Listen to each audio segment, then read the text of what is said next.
रामकृष्ण हरी. जय Balumama.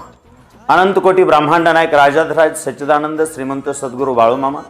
बाळूमामांचा Bagga number 14 येत्या 5 जानेवारीपासून आपल्या नातेपुते नगरीमध्ये येतोय.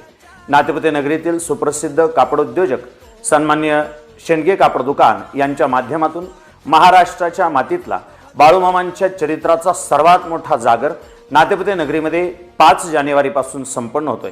महाराष्ट्राच्या मातीतील बाळूमामांच्या चरित्रावरती कीर्तन सेवा संपन्न करणारे बाळूमामांचे सर्वच चरित्रकार या कीर्तन सेवेच्या निमित्ताने, या कीर्तन सोहळ्याच्या निमित्ताने या सोहळ्यामध्ये उपस्थित राहत आहेत. माझ्या आपणा सर्वांना, बाळूमामांच्या भक्तांना तथा परिसरातील सर्व भाविकांना नम्रतेची विनंती आहे. चला, बाळूमामांच्या या कीर्तन सोहळ्यामध्ये आपण सर्वजण सहभागी होऊया. शेंडगे कापड दुकानाच्या माध्यमातून बाळूमामांच्या सेवेचा, बाळूमामांच्या कृपेचा लाभ घेऊया. तुम्हा सर्वांवरती ती बाळूमामाची कृपा व्हावी याच्यासाठी आपण सर्वांनी यावं.